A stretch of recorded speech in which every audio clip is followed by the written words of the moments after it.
The Carolina Panthers wrap up the preseason tonight at home against the Buffalo Bills. But before they do so, let's go ahead and answer some of your weekly Friday mailbag questions right here on Locked On Panthers. You are Locked On Panthers, your daily Carolina Panthers podcast. Part of the Locked On Podcast Network. Your team every day.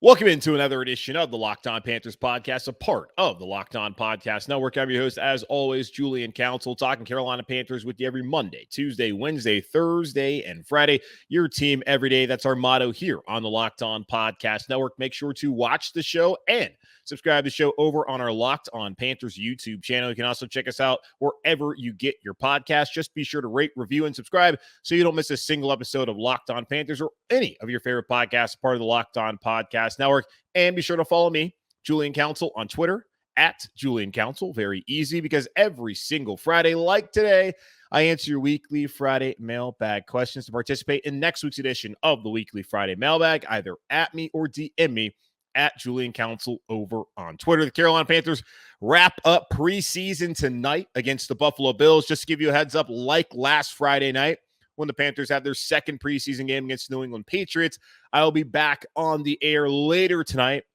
recapping the game. Hopefully, there will be no news like we had last week where a player was out for the rest of the season. I won't have to go turn around and have to do one of those reaction pods. But tonight, later on, probably around 11 o'clock, maybe midnight, whenever everything gets uploaded, I will have my reaction to the Carolina Panthers preseason finale against the Buffalo Bills. Sean McDermott, former DC here in Carolina, now the head coach in Buffalo, said earlier this week that the majority of the starters, including Josh Allen, will not play, which means that Baker Mayfield and the Panther starters who are expected to play into the second quarter will be going up against the Buffalo Bills twos. But either way, getting some rhythm and timing down and communication is what's key, and it'll be nice to see Baker get prolonged snaps the first team Friday night. So I guess tonight against the Buffalo Bills. But without further ado, let's go ahead and get into your weekly Friday mailbag questions here on Locked On Panthers. Starting off with Kyle. It says, "Hey, Julian, I made this account specifically to message you for the Friday mailbag. LOL. Sorry for the long message, but I love the show. I listen every morning in the car, and I don't think you get enough credit for doing a one-man show as well as you do. I couldn't imagine doing a talk show by myself." Appreciate that, Kyle. But I'm talking to you guys. I'm not really by myself. Second, I'm one of those sickos who gets up at 5 a.m. to work out in the morning. Trust me, once you do it for a week or two, you'll never want to change. Okay. See, that's what I hear, that people talk about waking up and working out early in the morning. I can't say what I wanted to say, but people talk about it like it's just like it's intoxicating. That's how I'll describe it. But people talk about it like it's one of the greatest things in the world. So I guess you're one of those people, Kyle, and good for you, man. It ain't for me. I'm a night owl. I'm not someone who's going to wake up at 5 a.m., but I do kind of feel good every time I do it. Either way, finally to his question. It's about the tight end situation here in Carolina. He says, clearly the Panthers see value in Ian Thomas, but with all our injuries, do you think we should consider a one-year type of deal for a veteran tight end like Jared Cook to bring value this year and maybe help catch up Ian Thomas for the future? I honestly don't trust Thomas, and I hope I'm wrong. I know you mentioned Ebron, and I'd love to have him as well. Thanks. And we'll go into Rod's question as well, because Rod was asking a similar question about the tight end, saying, should the Panthers target any specific free agents? For me, Eric Ebron, Blake Jarwin. And then he said D Ford stand out the most. Played with Ebron back in high school, so it'd be cool to see him play for the hometown team. Okay.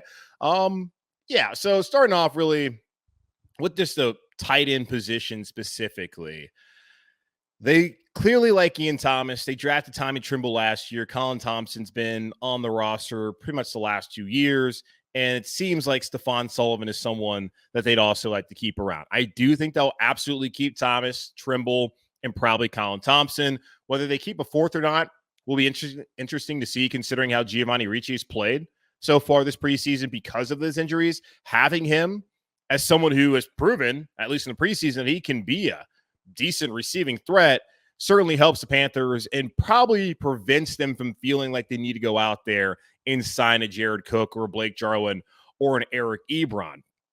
Like Ebron, the thing about him, too, and I love Eric Ebron. I'm wearing a Carolina shirt. So y'all know, if you listen to the podcast, watch the podcast, y'all know I'm a Tar Heel. Carolina fan, at least. Whatever. Went to Elon, Carolina fan. Parents went there. Dad grew up in Chapel Hill. Family has a restaurant. So don't even try and check me on my Carolina credentials. Either way, No one was talking about Eric Ebron. He wasn't even on the team's radar until he's out there on Twitter saying, yo, bring me home. Like, he hasn't seemed to be on any NFL team's radar. I'm not saying he can't play and he can't be better than what the Carolina Panthers already have, but are we sure he's going to add more to Carolina's tight end room than what they already have? I don't know. He wasn't great last year in Pittsburgh. The year prior to that, he was okay. He had a career year back, I think it was 2018 season with the Indianapolis Colts, where he had 13 touchdowns. I'm cool giving him a look. I just don't think that's going to happen until the roster cut downs and the Carolina Panthers can look at the waiver wire and see what else is out there. They seem to be pretty content with these tight ends. But, hey, health or lack thereof can open up possibilities for players. Look what happened with Shi Smith in the wide receiver group and how he's had a really excellent camp. And that might be the case also for a guy like Ricci, who I've talked about, who maybe he can slot more to tight end than fullback this upcoming season here in Carolina. And D Ford has been injured, been banged up. I don't know if that's something that they want to do. They seem to really want to just depend on the young guys they have on the roster now. But again, let's wait until after next Tuesday, see what players get cut, and that could really dictate what the Carolina Panthers want to do moving forward with the roster heading into week 1 against Cleveland. Now moving over to Eric. He said, hey, Julian, great podcast and way to push through the injuries to get the job done. Yeah, tongue is feeling better, but it's still there, man. Still having issues, but I feel a lot better than I did yesterday, probably up to 90%, but still struggling. He says, question from the mailbag. What are some I can't see, here we go. Tongue, trying to say statistical benchmarks that you think we need to see from players for the Panthers to have a successful season. Let's define successful as 10 wins. I could name a bunch myself, but I'm interested in your take on things. I will say that Burns surpassing 10 sacks and DJ Moore getting at least 6 touchdowns are an absolute must for me. Thanks, and hope you have a good weekend. Let's see. If you want to do an individual, if you want to do like a total unit, like the offensive line giving up like only like 20, 25 sacks this year, opposed to like 50, would be something that would lead to the Carolina Panthers have success. Christian McCaffrey having over 1,000 yards rushing and about 500 yards receiving would be successful. Because again, when he had 1,000 season back in 2019, they were 6-10. And the Carolina Panthers, I think, are only like 2-9 when McCaffrey has over 10 receptions in a game. They do not win when Christian McCaffrey is relied upon heavily as a wide receiver. So 1,000 yards rushing, 500 yards receiving, I think that would be beneficial. I would even say, let's get to like 8, 9, maybe 10 touchdowns for DJ Moore, considering he's only had 4 basically every season of his career receiving. And now Baker Mayfield, who has thrown a ton of picks, but also a ton of touchdowns, I think DJ has a greater opportunity to bounce back and not really bounce back, but to take the next step forward and get close to double-digit touchdowns. And same thing with Brian Burns. Double-digit sacks this year would be great. Other than that, I don't have too many in my head, but really, like the offensive line limiting sacks. Baker Mayfield, if he only throws like 8, 10 interceptions, that should lead to success because that means he's taking care of the football better than he really ever has in his NFL career. There's plenty of those benchmarks you can kind of put out there and think that this could lead to success. But really limiting sacks, limiting turnovers, and hell, let's throw it out there too with defense, man. If the cornerback unit can get 12, 14 interceptions this year, I think that's probably a really high number. That's going to lead to a lot of success for the Carolina Panthers this upcoming season. All right, let's take a quick pause here on the show. I'll come back and answer more of your questions here on this edition of the Weekly Friday Mailbag on Locked On Panthers.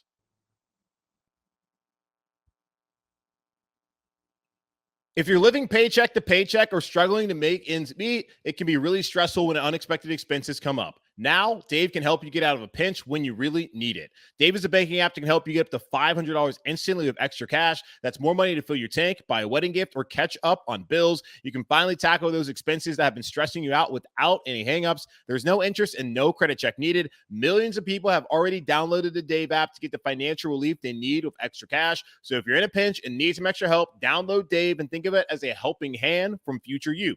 Download the Dave app from the Apple App Store or Google Play Store right now. That's DAVE. Sign up for an extra cash account and get up to $500 instantly. For terms and conditions, go to dave.com/legal. Instant transfer fees apply. Banking provided by Evolve, member FDIC. Future you will thank you.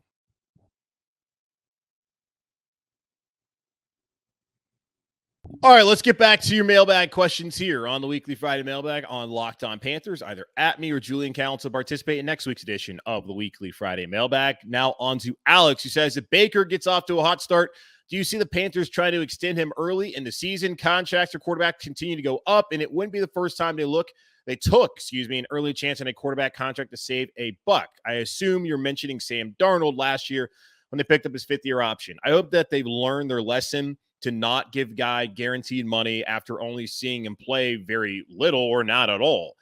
We saw last season Sam Darnold got off to a good start. They were 3-0.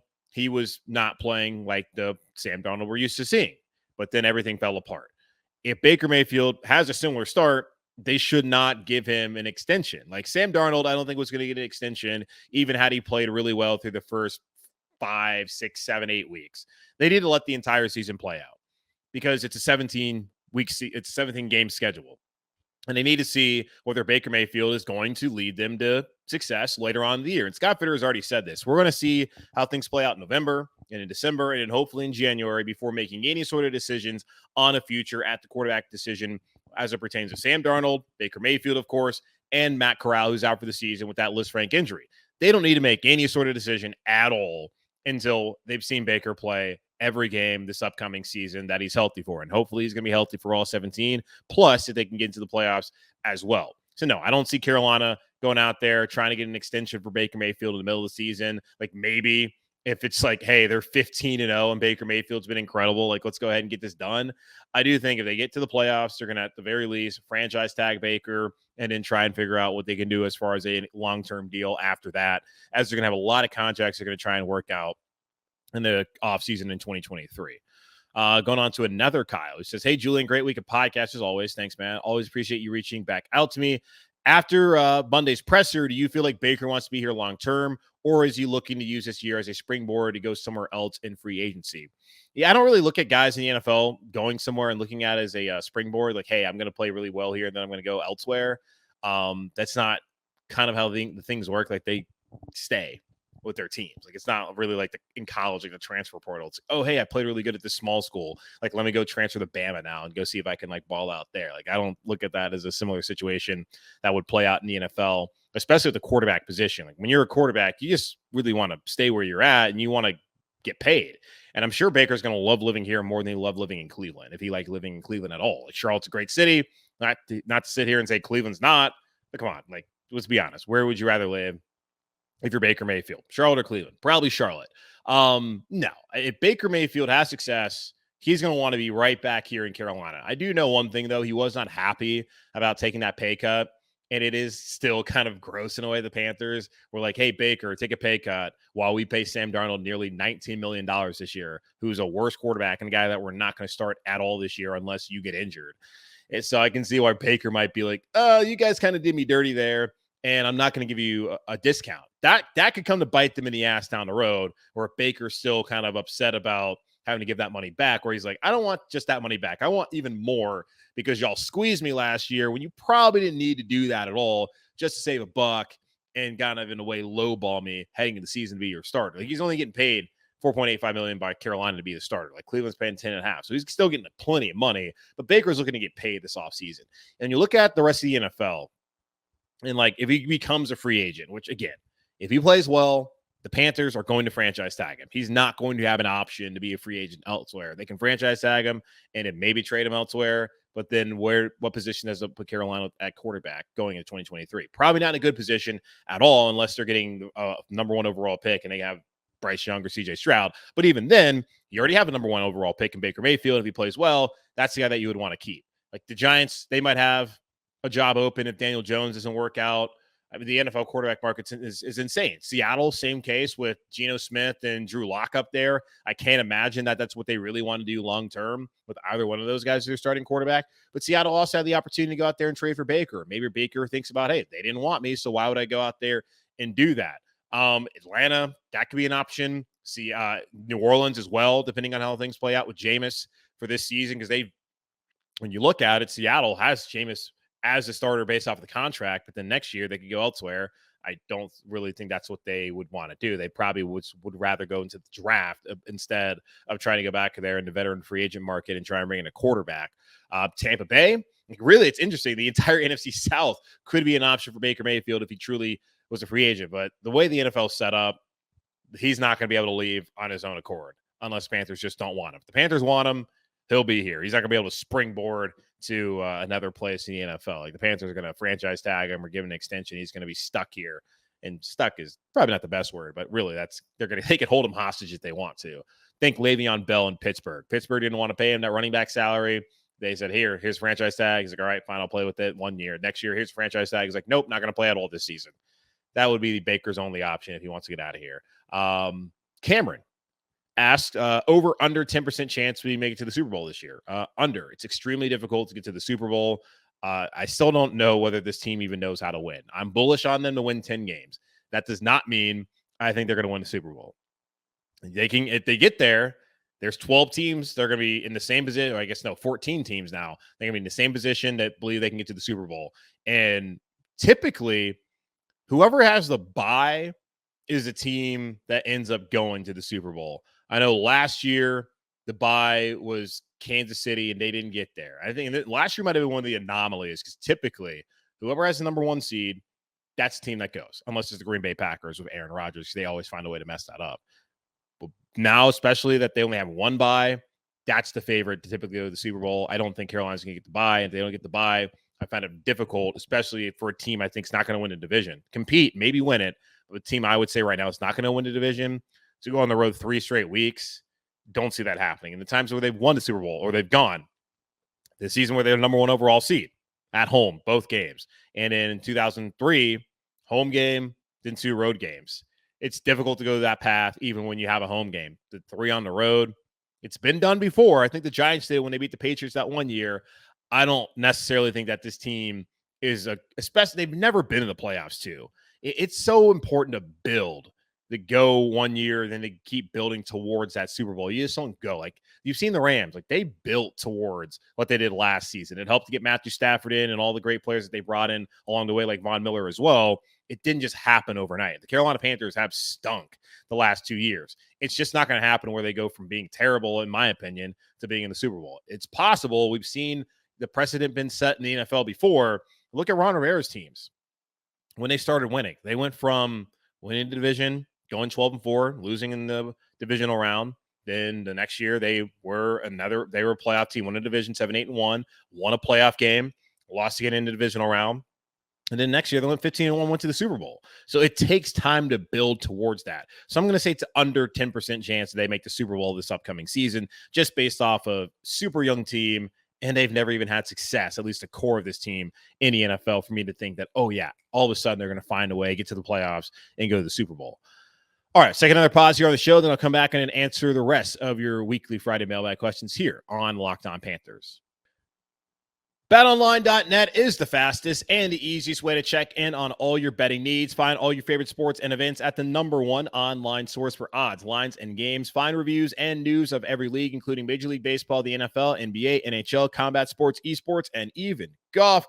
BetOnline continues to be the top online resource for all your sports wagering information, from live in-game betting, scores, and podcasts. They have you covered. Head to BetOnline today or use your mobile device to learn more about the action happening today. BetOnline, where the game starts. All right, let's get to the rest of the questions here before getting out of here on this edition of the Weekly Friday Mailbag. Going out to Jake, who asked, do you think Terrace Marshall has any trade value currently? He hasn't been practicing, and it seems he is a guy on a tight leash. I could see Carolina trying to move on or see what trade value he has. Yeah, I don't think he's going to be cut. I don't think you're really saying that. I also don't think they're ready to move on just yet. They knew when they brought in Terrace Marshall that he was a player that was banged up, and they probably went into last season knowing that he was not going to offer much at all. The frustration certainly comes from seeing his potential throughout OTAs and mandatory minicamp, where Matt Rule and the staff did caution that we need to see what happens when the pads go on. And when the pads came on, he was looking good. But then he pulled his hamstring, And he's been in and out, and he's been dealing with some soreness. And I think Matt Rule, who put him on notice a week ago, is basically saying, you got to tough it out, man. Like, you're going to go through a 17 game season. You're not always going to be 100%. I don't know. Terrace Marshall's one of those guys where if I'm not 100%, I'm not going to play. We saw, or at least we heard from Shaq Thompson the other day about how he was playing with a knee injury where it's bone to bone on last season, playing through a lot of pain. And Terrace Marshall, I'm not saying he hasn't done that. He's going to need to do that here in Carolina. And can he be effective while playing through the pain? Because that's what you have to do as a football player in the NFL. I'm not ready to give up on him at all. Like, I'm the same guy who said, like, why give up on Christian McCaffrey? Now, McCaffrey's done way more, of course, in this league. He's a proven commodity when healthy than Terrace Marshall is so far, because we really haven't seen Terrace Marshall healthy. I don't think they're going to be shopping him. If a team calls in and asks, I'm sure Scott Fitterer said, and on every deal, he'll listen to what they have to say. I don't know if they're in a position just yet to move off of Terrace Marshall looking at the wide receiver position. Now, Shi Smith is certainly someone who has taken advantage of Terrace Marshall being out with that injury, and he's had apparently a fantastic camp, and he's competing for a starting job. And speaking of Shi Smith, Tanner has a question saying, whenever they look at Shi Smith versus Brandon Zylstra, we're comparing other players, how much does youth versus experience come into play? Like, Shi is 23, so he could develop more, but Zylstra is almost 30, and he's experienced. Well, as someone who's almost 30, like Brandon Zylstra, you're kind of saying that you want to put Brandon Zylstra out the pasture, and I take exception to that, Tanner. Kidding, really. Yeah. Well, you have to look at it too. Zylstra, I think he was a Rivera guy. He was a guy who was left over from the Rivera regime. He's made the team because of special teams. And Shi Smith is adding something to special teams as a returner, which Zylstra does not provide. He also is adding a lot so far to the passing game as a wide receiver on offense. And Zylstra had his moments last year, probably was the third best receiver they had on his team last season, but he's not going to have the speed and athleticism of Shi. He doesn't have what Shi Smith has as far as talent-wise. And the Panthers also invested a fifth-round pick a year ago in Shi Smith. So he's more of a commodity for them than Brandon Zylstra. They're going to take the youth, obviously. He's 23. Zylstra's 29. They're going to take that into account. They're going to take into account how much they're spending on each guy. Like, they spend a fifth-round pick. And whatever Shi Smith is making, Brandon Zylstra not making that much money. And they're also going to look at the role in the team. It's like, okay, you can get special teams out of Shi and Zylstra, but you're going to get probably a better wide receiver talent-wise and skill-wise in Shi Smith than you're going to get from Zylstra. They're going to take all that into account, which is why I've said so far, I think Shi Smith is going to be the last receiver who makes his roster. Maybe now that they're only going to have two quarterbacks on the roster, they might take a seventh in Zylstra because of special teams, but I think it's only going to be Shi Smith who makes the roster over Brandon Zylstra. So yeah, they'll take all those things into account.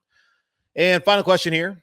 I got another Kyle. 3 Kyles today. Kyle Askey were saying, my wife and I used to be the people who woke up at 4:30 a.m. 4 days a week, but then it started making us a little too tired, so we fell out of that routine. And I know it was earlier.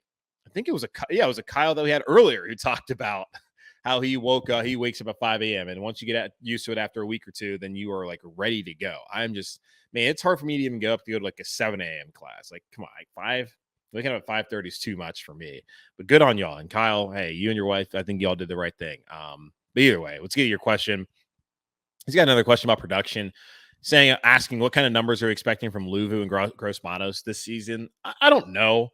I'll say this. When looking for someone to add the pressure or take the pressure off of Brian Burns this upcoming season, as far as sacks goes, if Gross Matos and Luvu can combine for 8 sacks, even 10, which that would be great. If they can do that, get the 8 sacks combined this year, you have to be excited about that because that helps. It's going to be a by committee approach until we see if they bring anybody else after roster cutdowns in a week.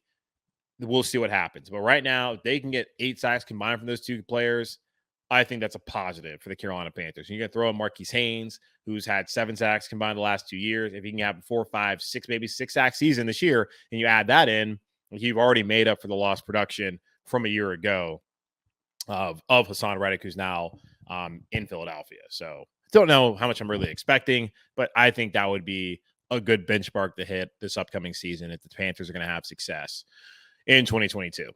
All right, that's going to wrap up this edition of the Locked On Panthers podcast, part of the Locked On Podcast Network, hosted by yours truly, Julian Council. Remember, y'all, make sure to watch the show, subscribe to the show over on our Locked On Panthers YouTube channel. Also, check us out wherever you get your podcast. And later on tonight, I will be back on the air talking about the Panthers-Bills preseason game, breaking down what Baker and the offense look like, who are some of the players who had one final chance to show that they should be on the roster, and giving my initial thoughts on who should be on the initial 53-man roster. So stay tuned to that either on YouTube or on your podcast streams later tonight. It will also be there throughout the weekend and will likely be your Monday episode. And Monday afternoon, I'm going to try and have something out for you where I give you my predictions. It'll be Tuesday's episode, but coming up Monday afternoon, I'll give you my prediction on who I think will be on the 53-man roster here for the Carolina Panthers.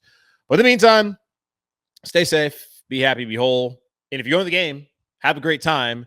Of course, keep pounding, and I'll talk to y'all later tonight.